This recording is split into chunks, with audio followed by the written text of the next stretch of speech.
कुछ भी बोलने से पहले अगर मैं इस गवंडी की आवाम का शुक्रिया अदा नहीं करूंगा तो ये मैं समझता हूँ आप लोगों के साथ ज्यादती होगी। तो मैं आपने ये जो कारनामा अंजाम दिए थे विधानसभा इलेक्शन में, जैसे वारिस भाई ने बताया कि 16 दिनों की मेहनत में आप लोग की दुआओं से, मेहनत से आप लोग ने ऑल इंडिया मजलिस इत्तेहादुल मुस्लिमीन के उम्मीदवार जो अदीक सर थे उनको 42,027 वोटों से नवाजा है। उसके लिए मैं तहे दिल से आप लोगों का, पूरी इस गवंडी की पूरी आवाम का शुक्रिया अदा करता हूँ। उसके बाद एक छोटा सा किस्सा सुनाऊंगा। मैं कोई नेता वेता नहीं हूँ भाई, मैं बड़े बड़े भाषण देना नहीं आता शायद मुझे। मैं एक किस्सा सुनाऊंगा आप लोग को। इस गवंडी से हम लोग अक्सर या सोलापुर जाने के लिए अगर पूना होके जाना पड़ता है, बाहर से ही हम लोग जाते थे ये हाईवे से। तो मेरे अब्बा मुझे बचपन से बताते थे, बेटा ये गवंडी है, ये गवंडी है। तो मैं भी छोटा था, इतना समझा नहीं। थोड़ा बड़ा होने के बाद पूछा, अब्बा क्या खास है इस गवंडी में? तो मेरे अब्बा ने ये बताया मुझे कि 1979 में जब मेरे अब्बा की नई नई शादी हुई थी और हमारे पास, मैं तो पैदा नहीं हुआ था, मैं 1980 में पैदा हुआ हूँ। 1970 में मेरे अब्बा अम्मी के पास रहने के लिए घर नहीं था। तब मेरे अब्बा और अम्मी यहाँ बैगरवाड़ी में किराए का झोपड़ा लेकर यहाँ पर अपने दिन काटे हैं। तो मेरा नाता गवंडी के साथ, मैं पैदा नहीं हुआ जब से मेरे वालिद वालिदान के तक। तो ये मैं समझता हूँ कि मैं गवंडी में, मैं मेरी माँ के पेट में रहा हूँ। यहाँ पर मैं पैदा मुंबई में हुआ, कामा हॉस्पिटल में, सरकारी दवाखाने में। लेकिन शुरुआती दिनों में मेरे अब्बा अम्मी यहाँ पर रहे, तो एक दिल का नाता है। तो गवंडी मेरे दिल के करीब है। और जैसा अतीक सर ने बताया कि पूरी 8 की 8 लाएंगे, तो जहाँ दिल का नाता है इंशाअल्लाह वहाँ पर मैं खुद पर्सनली मेरी पूरी ताकत झोंक दूंगा, अल्लाह ने चाहा तो। और इंशाअल्लाह हम सब मिलकर ये कोशिश करेंगे इन सारी सीट आएंगे। सर बता रहे थे वो कड़वे कड़वे दवा है, बोले दवा कड़वी रहती है। तो सर आप कड़वे हैं, आप दवाई हैं, आप दवा देने वाले डॉक्टर हैं माशाल्लाह।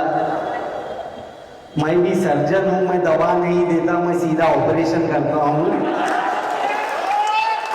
तो ये सर्जन और फिजिशियन दोनों की जोड़ी मिल जाएगी तो जिसका इलाज नहीं हो रहा है, जो बहुत ढीठ है, दवा से मान रही नहीं है, सर दुखा बोल के आते हैं, दवा दिए तो फिर बाद में हो रहा तो पेट दुख रहा है करके। तो आप अपनी बीमारियों को बराए मेहरबानी आप लोग सही कर ले, नहीं तो इस बार ऑपरेशन जरूर होगा और ऑपरेशन कामयाब करके रहेंगी ये गवंडी की जनता इंशाअल्लाह। बाकी रही बातें जो वारिस भाई ने बताया कि इलेक्शन कैसे लड़ना है, क्या करना है, क्या नहीं करना है, आप लोग को बोलने की जरूरत नहीं है। ये मजलिसी है। मैं जब आया वहां की कुर्सियां खाली थी, मैं दिल में सोच रहा था यार बारिश के पानी से डर रहे हैं ये लोग, क्या लड़ेंगे। लेकिन अल्हम्दुलिल्लाह अब लोग बैठे हुए हैं तो मुझे यकीन हो गया है कि आंधी तूफान बारिश से इनको कुछ नहीं होने वाला है। ये सब दीवाने हैं मजलिस के और इंशाअल्लाह ये दीवानगी आने वाले दिनों में जो बड़े बड़े 30 मार खा हैं। वारिस भाई बोले भाईगिरी की बात, वो सब गए जमाने, इतिहास हो गया। अभी आप जैसे असद साहब बोले हैं कि जो जमीन पर रहेगा पब्लिक उसको स्वीकार करेगी, जैसे अतीक सर जमीन पे है वैसे ही इंशाअल्लाह हमारे दूसरे भी उम्मीदवार जो भी रहेंगे जिसको जमात टिकट देंगी वो सब आपके बीच में काम कर रहे हैं बाखूबी। मैंने अभी 2-3 ऑफिसों की ओपनिंग की है। अतीक सर के यहाँ गए, आसमा आपा के यहाँ गए, मंडाला में गए थे। अजीब व गरीब रिस्पॉन्स है। मैं सोलापुर से आता हूँ सोलापुर की आवाम ने मुझे सर पे बिठाए माशाल्लाह, इतनी मोहब्बत, इतना प्यार दिए मुझे। घवंडी आने के बाद भी मुझे कुछ सोलापुर जैसा ही लग रहा है। आप लोगों का बहुत बहुत शुक्रिया है प्यार के लिए।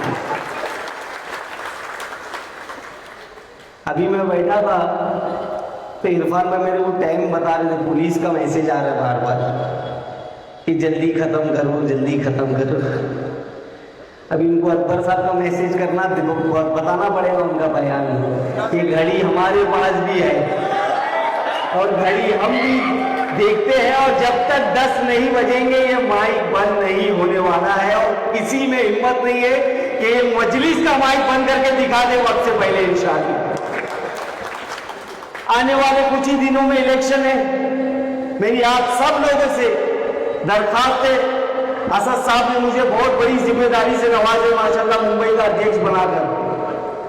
मैं आप लोग से हाथ जोड़ के गुजारिश कर रहा हूं कि अपने आपसी इख्तिलाफ जो है, जो भी हमारे आपस में झगड़े हैं उसको मिटाइए और सब लोग एक होकर जिसे भी जमात टिकट दे, जिसको भी जमात अपना उम्मीदवार बनाए उस उम्मीदवार के पीछे खड़े रहे और उसको ताकत देकर यहां से बड़ी तादाद में इंशाअल्लाह जमात को कामयाब करें। मैं आगे भी और आऊंगा इंशाअल्लाह, इससे बड़ी बड़ी सभाएं होंगी, लेकिन आखिर में मैं बस जाने से पहले यही बोलना चाहूंगा कि अपनी दुआओं में मेरा नाम शामिल कर लीजिए। आप लोगों की दुआएं हैं जो हम जैसे नाचीज को इतनी इज्जत हम लोगों को मिलती है, तो बस आप लोग अपनी दुआओं में मुझे याद कीजिए। मैं खास मेरी माँ बहनों को बोलूँगा कि अपनी नमाजों में, मेरा नाम फारूक शाब्दी है, तो मुझे भी अपना भाई अपना बेटा समझकर अपनी दुआओं में शामिल करना। आप सब भाई लोग यहाँ पर आए, इतना बेहतरीन प्रोग्राम किए, मैं आप सबका बहुत बहुत शुक्रगुजार हूँ और उम्मीद करता हूँ आप लोग ऐसे ही जमात के साथ बने रहेंगे इंशाअल्लाह। बहुत बहुत शुक्रिया। जय हिंद, जय महाराष्ट्र।